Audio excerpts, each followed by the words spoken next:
Shalom saudara-saudara, selamat berjumpa dengan saya Susan Wiryadinata.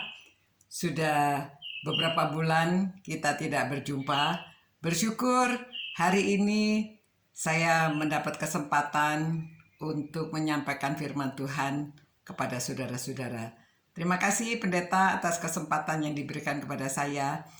Dan saya sebetulnya rindu ya mau bertemu dengan saudara-saudara. Namun karena jarak yang jauh, saya di Sukabumi dan saudara ada di Timika, Papua. Senang sekali karena teknologi zaman sekarang memungkinkan kita untuk berkirim video sehingga saya mungkin berkunjung ke rumah saudara ya saat ini. Puji Tuhan, kalau saudara-saudara dalam keadaan baik, demikian juga saya dalam keadaan sehat, kita dapat berbincang-bincang. Memang kita adalah manusia sosial dan kita lebih senang kalau bisa berjumpa tatap muka satu dengan yang lainnya. Tetapi karena keadaan sekarang sulit bagi kita untuk berkumpul-kumpul. Jadi ya kita terima apa adanya dengan gaya yang harus kita sesuaikan ya. Pada waktu Allah menciptakan Adam, dia sendirian. Kemudian Allah berkata, tidak baik jikalau manusia itu seorang diri. Maka Allah menciptakan Hawa baginya agar Adam punya teman. Memang lebih hangat jikalau berdua dibandingkan sendirian ya. Dan karena ada teman, jadi dia bisa berkomunikasi, bisa mengekspresikan perasaan, dia bisa bekerja dengan lebih baik karena disebut bahwa Allah menciptakan Hawa sebagai penolong yang sepadan.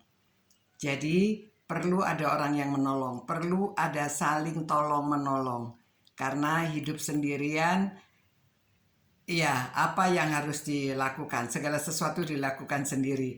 Walaupun sendiri bisa juga, tetapi itu tidak enak ya. Tuhan bilang itu tidak baik. Hari ini saya bukan mau bicara tentang suami istri atau tentang soal keluarga, tetapi saya ingin berbicara soal kehidupan hamba Tuhan, Paulus. Mungkinkah kita dapat menanggung segala perkara sendiri? Nah, ini kata Paulus ya dalam Filipi 4 ayat 13-14. Dia pertama mengatakan segala perkara dapat kutanggung di dalam Dia yang memberi kekuatan kepadaku. Ayat 14, namun baik juga perbuatanmu bahwa kamu telah mengambil bagian dalam kesusahanku. Nah, Paulus mengapa menulis demikian? Sebetulnya pada waktu dia menulis surat ini dia sedang dipenjara. Dan dia berterima kasih kepada jemaat di Filipi yang sudah mengirim Epafroditus untuk menemani dia di penjara. Lalu Epafroditus juga datang membawa pemberian. Itu sebabnya Paulus memberitahu ayat-ayat sebelumnya bahwa aku mengalami pernah kekurangan tetapi aku juga pernah berkelimpahan. Jadi aku tahu apa itu kekurangan, apa itu kelimpahan. Nah, semua ini apa keadaan bagaimanapun, susah, senang, sehat atau sakit, dia bersyukur kepada Tuhan, tetapi dia juga mau bersyukur kepada temannya yang sudah menolong dia. Namun dia juga belajar mencukupkan diri dalam segala keadaan. Itu sebabnya dia mengatakan segala perkara dapat kutanggung di dalam Dia yang memberi kekuatan kepadaku. Jadi dia bisa kuat, tabah, dia bisa percaya diri dan percaya bahwa Tuhan pasti memelihara. Jadi Kristus adalah sumber kekuatannya. Kristus adalah sumber kekuatan bagi saudara dan saya juga. Di sini Paulus yang mau mengatakan segala perkara dapat kutanggung, maksudnya segala perkara, apakah dalam suka ataukah duka, dalam kecukupan atau dalam kekurangan, waktu dia di penjara atau waktu dia bebas, semuanya itu dia katakan dia dapat menanggung semuanya di dalam Kristus. Nah, saudara lihat di sini bahwa ini kehidupan seorang hamba Tuhan. Hamba Tuhan itu manusia biasa. Dia bisa susah, dia bisa senang, dia bisa duka cita, bisa sukacita, dan penyakit pun bisa menghinggapi mereka juga. Seperti Rasul Paulus ada penyakit dan dia mengatakan itu yang ada duri dalam dagingnya. Dia ada penyakit yang sulit untuk dilepaskan. Seperti matahari dan hujan, itu untuk semua orang, untuk semua manusia. Demikian juga bakteri dan virus, saudara, dapat hinggap kepada semua manusia, siapa saja. Mau orang baik, mau orang jahat, mau orang dalam Tuhan, mau mereka di luar Tuhan, apakah seorang biasa atau seorang yang pangkat, raja sekalipun, Raja Charles, Prince Charles, dia juga kena COVID-19. Nah, dokter yang biasa memberi obat kepada pasien yang mengupayakan kesembuhan orang, dia juga bisa sakit. Teman saya, istri seorang dokter, baru-baru ini meninggal dunia karena kena COVID. Padahal suaminya adalah seorang dokter yang praktek umum, bukan menangani pasien COVID. Tetapi dia terkena karena ada pasien sebagai orang yang tidak ada gejala, dia tidak tahu. Tiba-tiba dia sakit dan tidak tahu tertular dari mana. Nah, saudara, bagaimana dengan hamba Tuhan? Dia biasa menghibur orang, mengunjungi orang, dia biasa mendoakan orang yang sakit, dia biasa secara emosi dia memberi dan memberi. Begitu juga secara rohani. Dan bagaimana kalau dia sendiri yang sakit? Saudara, suami saya pernah sakit tifus yang berat sampai pendarahan. Dan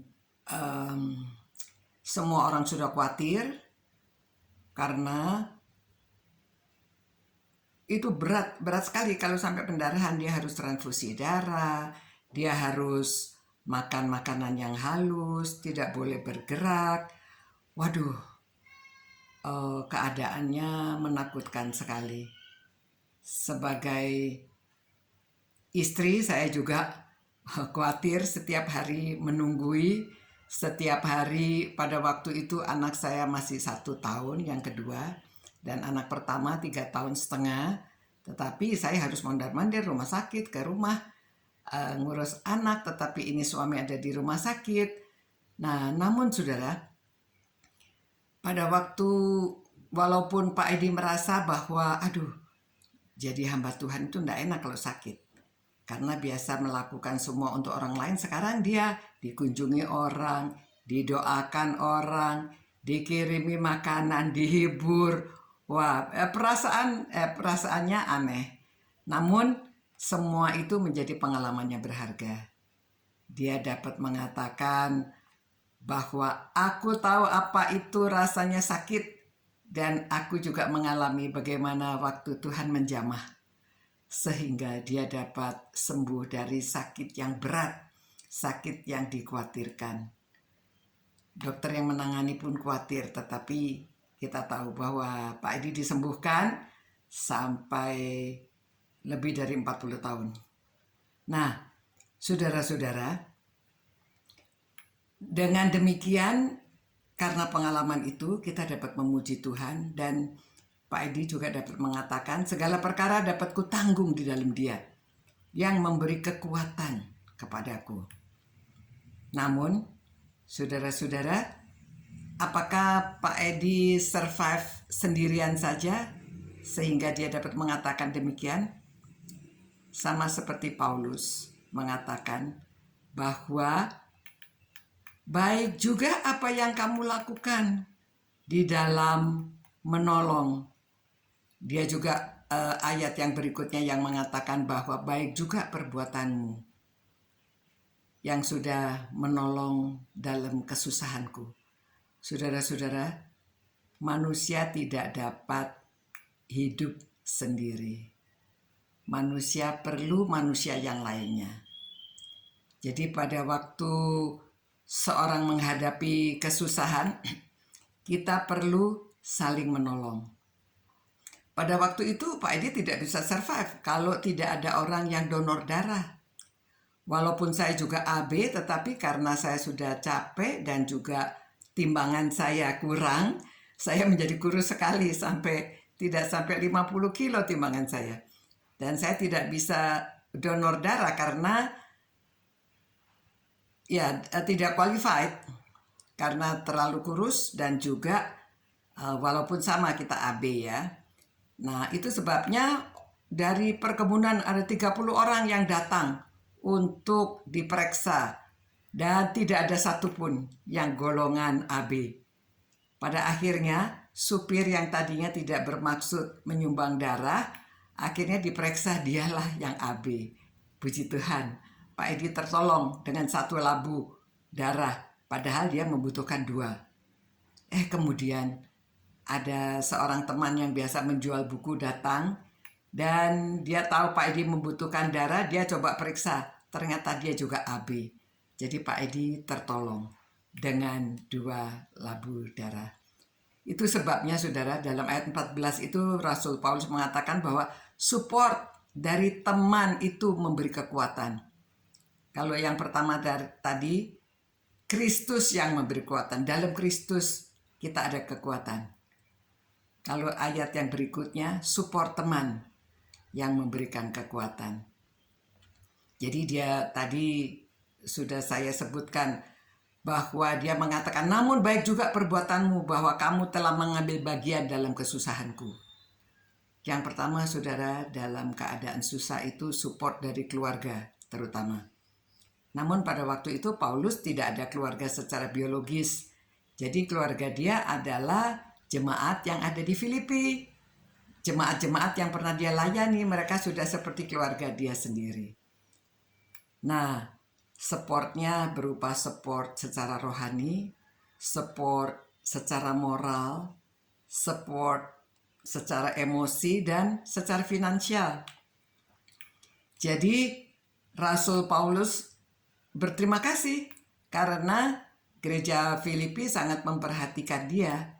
Supportnya dia kirim seorang teman, dia juga kirim secara finansial kebutuhan-kebutuhan dari Rasul Paulus. Itu sebabnya Paulus sangat berterima kasih. Nanti saudara baca ayat berikutnya 15-20.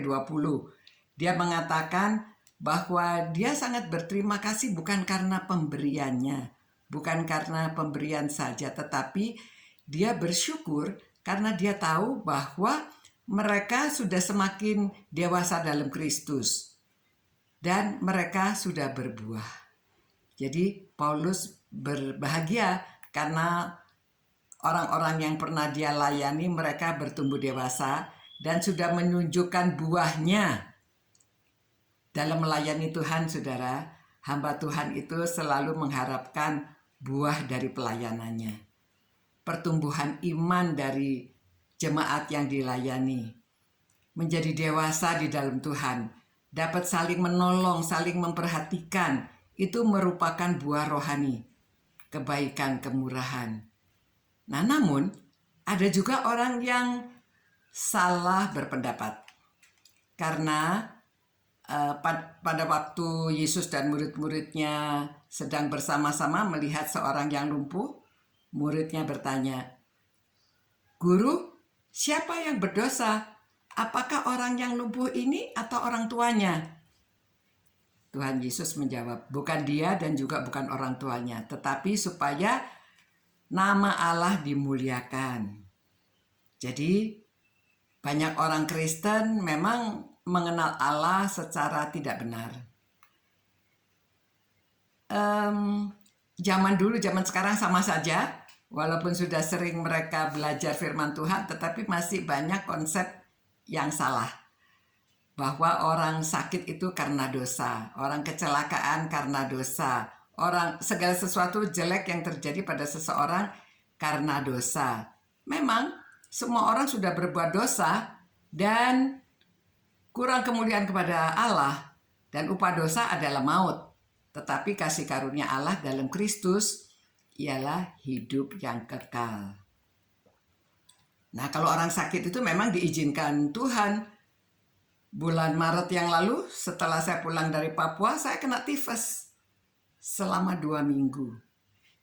Tapi saya bersyukur, Tuhan sudah menjamah dan saya sudah sembuh. Sekarang saya sudah bisa berbicara kepada saudara-saudara.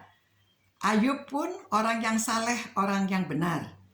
Tetapi diizinkan Tuhan untuk sakit, penyakit, keluarganya habis, usahanya semua bangkrut.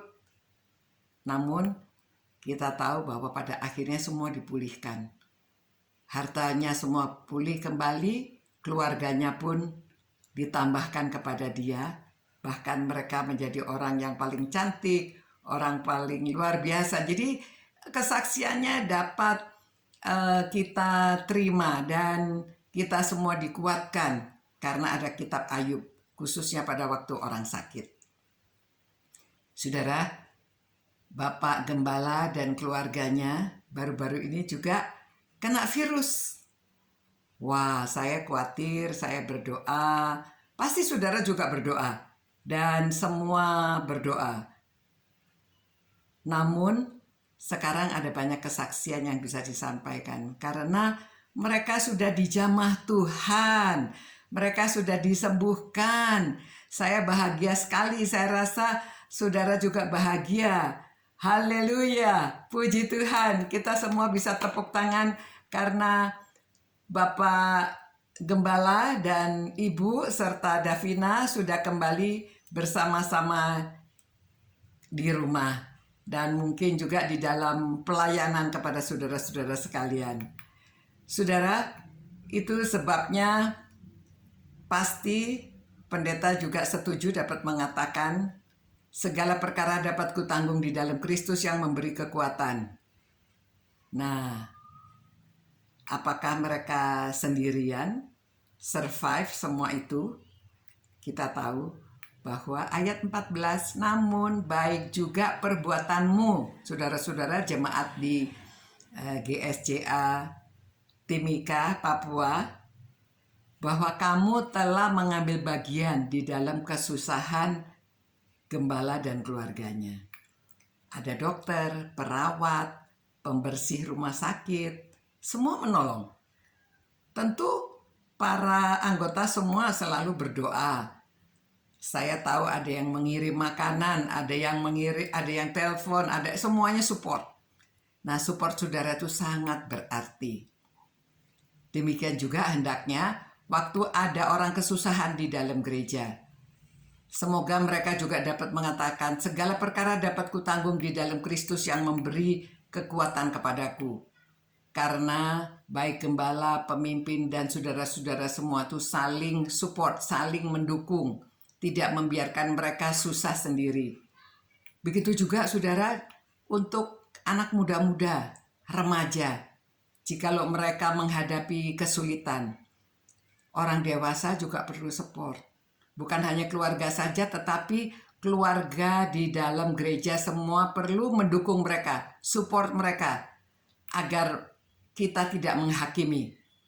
Agar mereka juga dapat mengatakan sama Paulus, sama pendeta, sama kita semuanya, segala perkara dapat kutanggung di dalam Kristus yang memberi kekuatan kepadaku. Hati-hati kalau ada gosip, jangan dibesar-besarkan. Itu adalah hidup lama, hidup di dalam kegelapan. Sekarang saudara sudah hidup baru, hidup dalam terang. harus saling mendukung, saling memuliakan nama Tuhan. Bangkitkan yang terpuruk, pulihkan yang sakit, yang lemah, yang kesusahan, yang putus asa. Saudara-saudara, apa bedanya orang yang pintar sama orang yang bodoh? Ahli pendidikan mengatakan, orang yang bodoh pada waktu ada perkara yang kecil, wah dibesar-besarkan. Jadi perkaranya makin besar, tidak bisa tidak ada solusinya. Tapi kalau orang pintar, bukan minum tolak angin ya, tapi perkara yang besar itu dia bisa kecilkan. Ada masalah yang besar dapat dikecilkan, dapat diatasi masalahnya. Nah, itu bedanya. Nah, mungkin kapan-kapan kita dapat bersama-sama untuk mempelajari firman Tuhan lagi. Saya rasa hari ini cukup sekian. Semoga saudara-saudara semua diberkati. Kapan saja, di mana saja, lakukanlah perbuatan untuk memuliakan Tuhan. Supaya kita tahu bahwa kita tidak dapat melakukan segala perkara sendiri. Kita perlu saling menolong, saling support. Mari kita berdoa. Terima kasih Tuhan. Tuhan sudah memberikan firman-Mu untuk menguatkan kami. Terima kasih, kiranya Roh Kudus sendiri yang menjamah setiap orang, agar firman ini dapat menjadi rema, dan kami semuanya diberkati, karena kami percaya bahwa sebagai jemaat Tuhan, kita harus saling menolong, supaya kita dapat mengatakan bahwa kita dapat melakukan segala perkara di dalam Yesus Kristus yang memberi kekuatan. Terima kasih Tuhan, berkatilah dan jagalah jemaat-Mu di Timika ini, agar mereka selalu dapat memuliakan Tuhan, dan Tuhan hindarkan mereka daripada segala yang jahat, dan lepaskanlah mereka dari segala percobaan. Terima kasih Tuhan. Demi nama Yesus Kristus kami berdoa. Amin. Terima kasih. Sampai berjumpa pula di lain kesempatan, kalau Tuhan mengizinkan. Tuhan memberkati.